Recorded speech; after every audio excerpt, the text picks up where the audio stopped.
on that subject, I think it's very important. I explain a lot of this to a lot of you. When you decide the second call, when you even decide to pitch, because you don't always want to start telling them everything because they might not be there. It's a very simple concept. Is anybody in e-commerce here? I didn't hear anything. I think in e-commerce it's a lot more familiar, this buyer's journey thing, right? Where they're going through this whole cycle with all the ads until they get to the final checkout and they buy it. It's the same thing with what we do, but it's not really explained in sales enough. So most of you probably have a BSL or like YouTube ads or whatever it is. The purpose of all of this is to take, let's say, you can see over here. Let's say this is the beginning of when someone comes in. This is the maybe take another pen. This black. Grab the black one. The black one.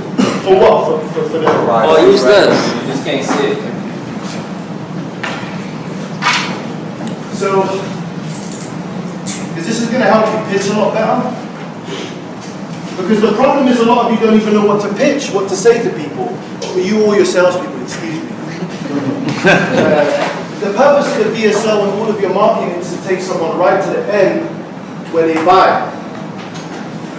What happens is, when someone comes in, you need to identify, the first thing all of you, and what to tell your salespeople is to explain where is that person in the journey? Because if you don't know, like Nicky was just saying, if he's not familiar with us, if he doesn't know who we are, that means he's right here.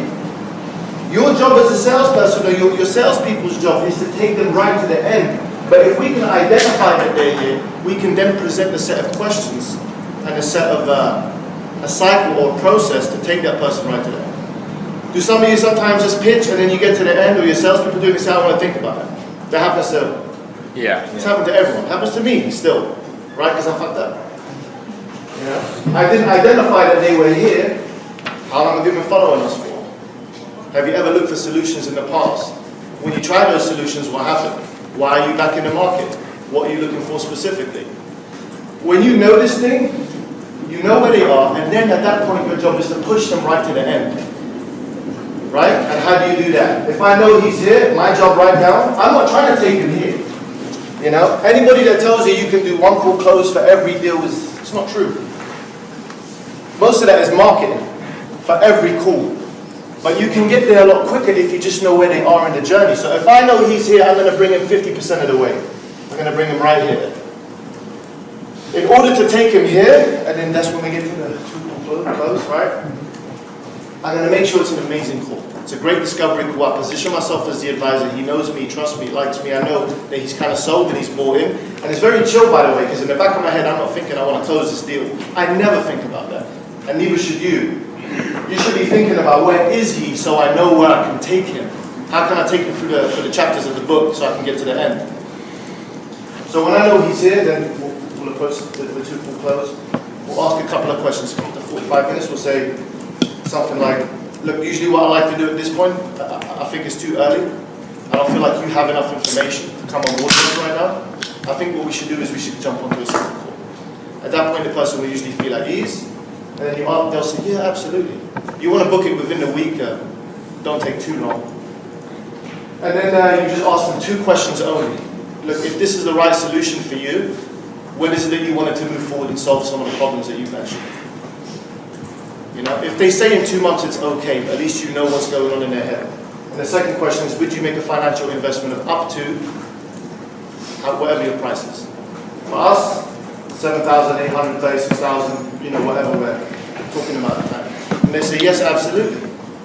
That's the goal. At that point, you will book the second call within that week, and then like Nick was saying, you will send them relevant marketing material that will what? It will take them through the buyer's journey even more. Because he's told you, he hasn't seen what the program looks like. You know, he doesn't know what the curriculum is. He doesn't really know too much, so you want to build that relevant information, send out an email. 95% of the time, they'll show up to that second call. 95. If you've done a good job, they'll always show up. Or if they don't show up, they'll send you an email. And if they didn't, you've done a terrible job. By the way, this can also depend on the type of buyer that you have. If they're consumers, it's going to be a lot different, but we can talk about that if any of you sell to consumers or like people who have never invested before. When they show up to that next call, there's 80% chance they'll close, 80%.